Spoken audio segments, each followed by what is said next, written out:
OG Nitty. What's going on, baby? What's happening with Man, so much. Like some personal, some I definitely invite all of y'all to into my life, into my world. And like I was speaking to a friend of mine recently, and she was like, what was the penitentiary like? Right. And when I first got there, my first thought was like it was like a giant tomb, right? Because you had all these, like in the penitentiary, even the paint is like a really dull gray. It's like I read before, through doing certain studies, that they said that it's to keep you calm, right? Science said that it's to keep you calm. This color paint, this dull shade of gray and stuff like yeah. That's why in the penitentiary, it's a lot of gray because it's also it's confined and combined with a lot of misery. So I was explaining this to her, and I said it was bittersweet. And so she said, "Well, why you say that?" I said it was bittersweet because, as I mentioned in the past on YouTube's, I got to see some of my childhood heroes from around the neighborhoods, right? But it was bitter because it was like, man, this is life from now on, right? Because before I started studying the law and things of that nature, I was, I was just doing my bit. I was, being a young nigga. so jump in there, OG. So when you got your time and the judge gave you the time that he gave you, a life, double life, matter of fact, plus 141 years. How did you feel going into your first time? I mean, your first entrance into the penitentiary. Well, I had always heard, and this was actually my second incarceration. Um, so I was kind of used to the system, as an adult, and it was like okay, you gotta put your game face on, so to speak, right? You like, all right, it's a whole bunch of other motherfuckers in here just like me, and I know sooner or later that bowl of food is gonna get smaller and smaller, and so it becomes a survival of the fittest, excuse me, sort of thing. And that's how you have to approach it when you first come in. Like prisons, they're not the same anymore. They're built a whole lot more safe. Like penitentiaries was like it was a free for all. Prisons now where you might like, all right, for example, down in Jessup, in JCI, Jessup Correctional Institution, they got different buildings, and in each building is 4 tiers. Now, the police can make it where we can be on different tiers, but in the same building and never see each other. In the penitentiary, that was impossible because So in penitentiary, from the old penitentiary downtown. yes, it's 954 4th Street, right? The penitentiaries was much different, but it was my first time being in a penitentiary. So in my first incarceration, I did time in the Maryland House Correction, but I also did time up Hagerstown in both Roxbury and what we used to call the New Jail. Which is penitentiary, but different from the penitentiary downtown. Right. And so they was more for like medium security. Like there's some max in there, but like the penitentiary is max. It's just that simple. And when I mentioned the bowl of food, you got to remember, it's I was in there already eating, and that's why this whole brand is something that I, adopted. When the Civil War was first, talking to me about it, because it was really how I seen prison, right? Like it was a thing, man, where I do that. Okay, it was like you map it out. It was like I'm looking at the room, I'm reading the room, so to speak. And I said, okay, the phone, it looks like, what I mean, you're gonna have to, another thing in reading the room, you have to kind of read the body language of everybody you see around. Like the guys that you got two different kind of guys that stay in their cell. Bosses and niggas is basically they don't want no trouble. It's not that they scared, so to speak. It's just that they don't want no trouble because they got other shit on their plate is bigger than the everyday bullshit that goes on in prison. So, but you got to be able to read this, right? And you got to be able to look at a dude and or hear him addressing somebody else and say to yourself, "Yeah, me and yo gonna clash." Right? That's how the penitentiary is, and that's how I was explaining to this friend of mine. I said it's like, okay, and yo gonna crash. Oh, you see this dude over there saying certain stuff, this that. You like, okay, he a clown. So let me see who he's a clown for. Mostly, like all kings, they like jesters, right? So when you look at things like that, say, okay, who does he keep happy? Okay, this group of guys over here. All right, so when it come down to back to this bowl of food, you already know they eating out that. So your thing is, do you try to strong arm your way in, or do you try to finesse your way in, or to say, hey, recognize me, I'm a man. You know what I mean? I deserve to be in this bowl eating.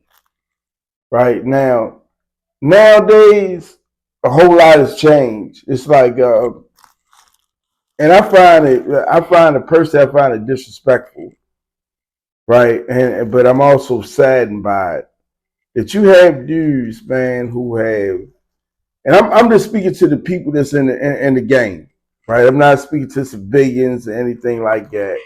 I'm speaking to the people in the game. You got guys who have beef for their neighborhoods, uh, have been the reason why certain things didn't come to their neighborhood.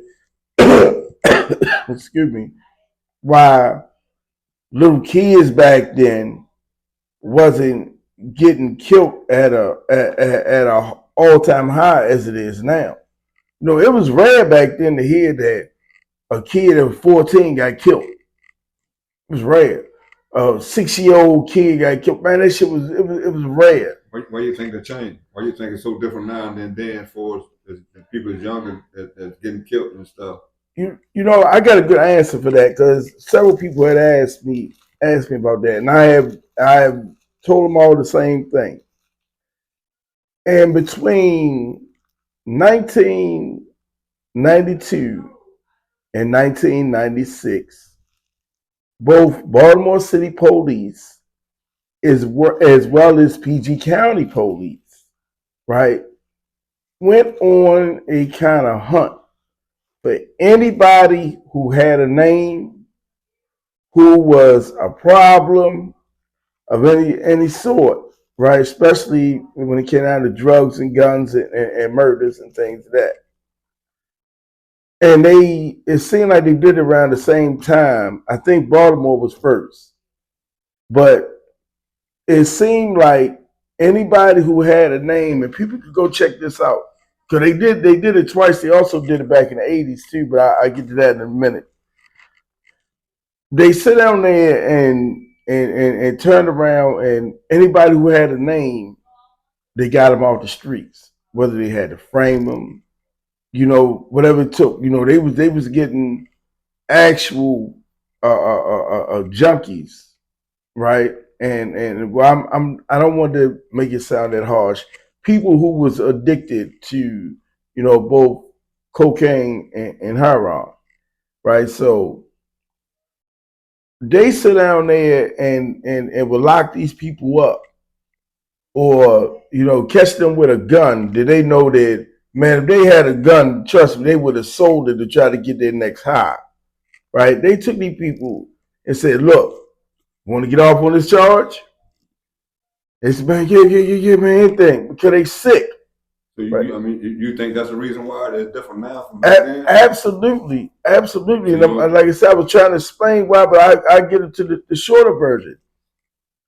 It's because a lot of the dudes who was left out here that was safe from the police was the rats, as people would like to say, the undercover, people, alternative lifestyles. Let's put it like this. I don't want to, be offensive to anyone, but they was who was raising the youth, and they was telling them, "Hey, man, it's all about you, man. Fuck your family, fuck everything, man. It's all about you, man. Get yours."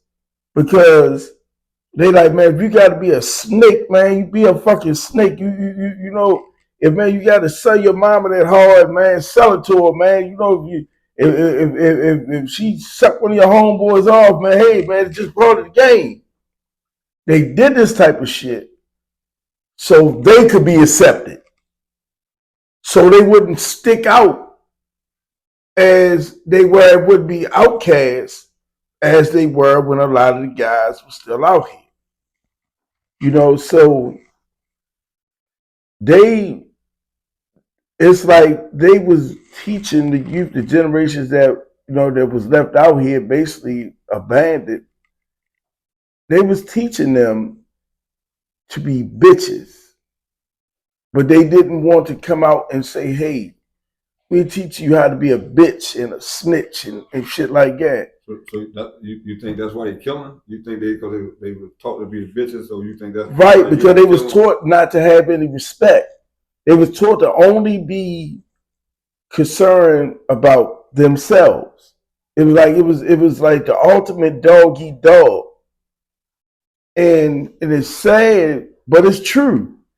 And anybody who has been in this game, man, feel free to comment. If you say that I'm wrong, man, I would like for you, like we used to say on the show, defend your position. Man, these people was taking all the streets, and a lot of them, not saying that anybody was any angels, but for a lot of the shit the guys went to prison for, that's why you see so many of them getting out now. Because we was, and I'm not even gonna put myself into saying we, because I've already admitted I did it. Right. I mean, and speaking of time getting out, like, how was it for you when you first got out of 30 years? I think Meech only did like 18. I mean, and speaking of Meech, he did 18. But how was it when you first got out after 30 years?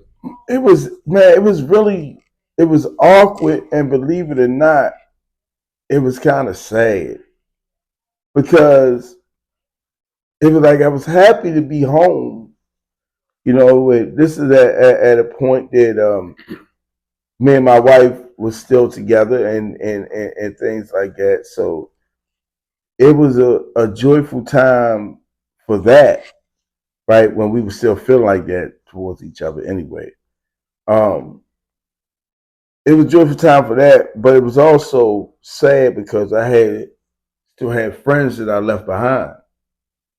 It's hard to have a friend 15, 20 years, 30 years that y'all been every morning, y'all been coming out drinking coffee together, man, y'all been walking the yard together, y'all share phones and all these things. And then in an instant, this person is going to be left to do all that by himself now. So it was sad for that because people never really understand. Like, can you imagine for all those who love your siblings or your parents, right? Let's not leave them out. And they just come to you one day and say, "Hey, I'm not dead, but I might not ever see you again in life." Can you really imagine how that would feel? Okay, and speaking on that note right there, OG, going back when you first went in there, but all the time that you received, in a two part question, all the time you seen how you feel, and then Fleece Johnson speaking on a lot of things on the booty bandit and stuff like, you know what I mean, and when you went to penitentiary, you see anything on the level that he be talking about. I seen it on more than a level that he would talk about, and like I've said, it's not something I condone. I know it exists. Um, it was like a thing where you got guys in there that's open with that. Then you got guys in there that's like on the down low, much like society.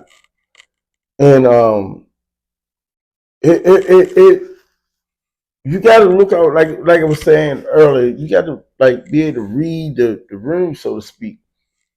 You can see this guy something like it's almost like a look at his face.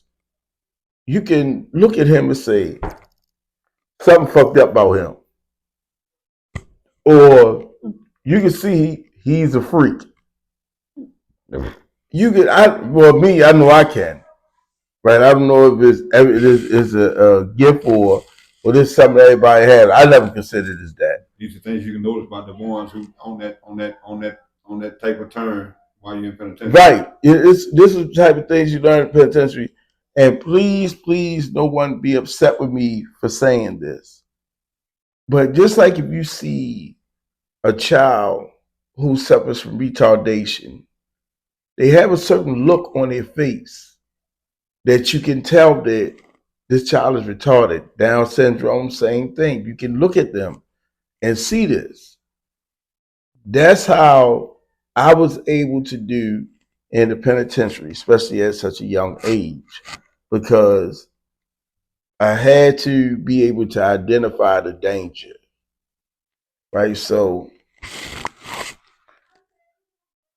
doing this, it was like, okay, my next biggest mental and emotional challenge was going into a cell that's the size of probably most people's apartment bathroom.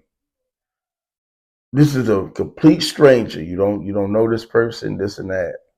And this person has their way of doing things, right? Because they might have had some free time, excuse me,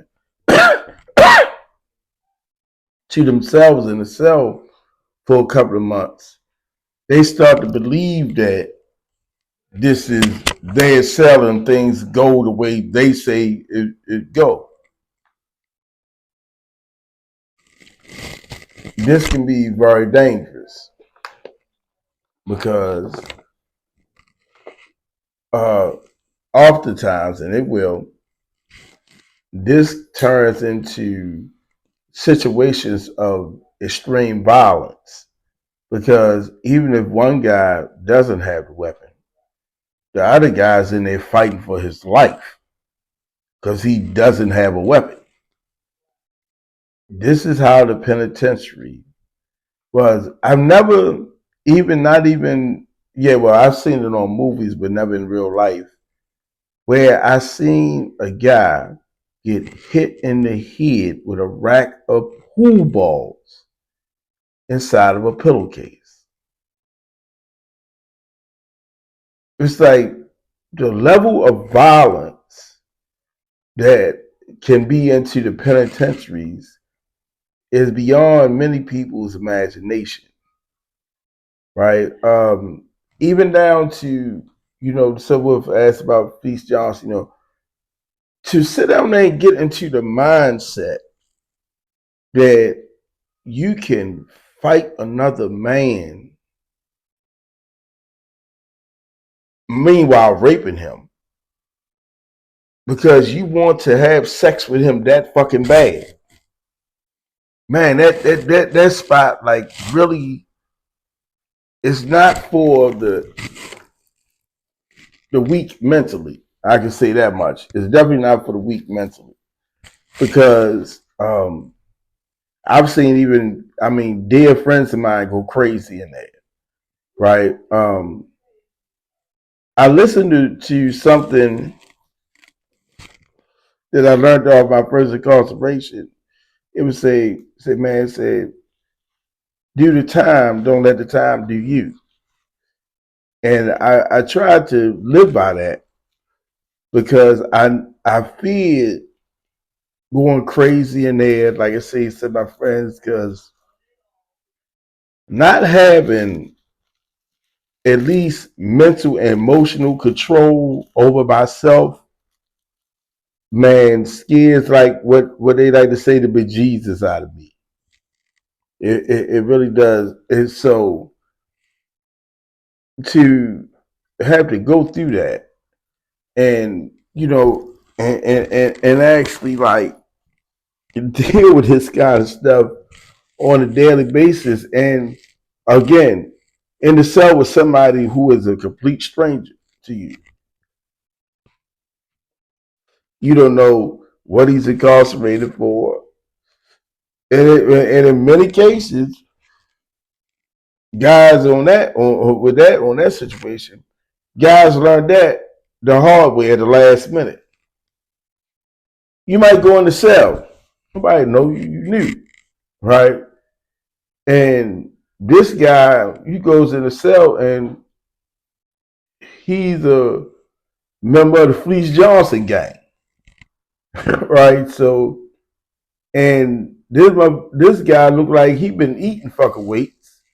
And most guys, when they come out the streets, man, because they've been drugging and thugging and ripping and running, this and that, man, half of them ain't over, man, 150, 160 pounds. Then let's keep that shit 100, right? You go in there, this motherfucker got muscles every fucking way, right? And you immediately are put into a situation of either him or me. You had to choose, right? That's what the penitentiary was about. But it was so open. It was so open, man, that One last question before I get you out of the OG. Big Meech came home, and what's your thoughts on that? congratulations to Big Meech. But what I would say to Big Meech is this. Man, first and foremost, the feds is getting ready to become your best friend. They're gonna be like your fucking shadow, right? This much you made as far as you did by not being stupid. So I'm assuming that you already know this. Second, man, a lot of people are going to be having fake smiles at your home. Don't believe them. Don't believe them, because many of them know that they have their dirt, and they're hoping that you don't find out. That's one. Two, they have their dirt, and they're testing the temperature on things. Man, so really pick your circle wisely. Although the good and glamour of the life, I know how intoxicating it can be. Of course, I never made it to your level. Congrats on that. But it's a thing where you had to pick your circle way more wisely now, because the feds are going to be trying to put agent provocateurs around you, right? And they're gonna, they're gonna be watching your every move, and they're gonna be trying to set you up. You're gonna have other people trying to set you up, because your existence alone poses a threat to so many people, because so many people know they have been doing shit and it hasn't been getting checked. This is why I say, be careful, brother. Till next time. Peace. So we'll see you, y'all. Thanks for watching. Remember, hit the subscribe button, share the video, and please comment. God bless.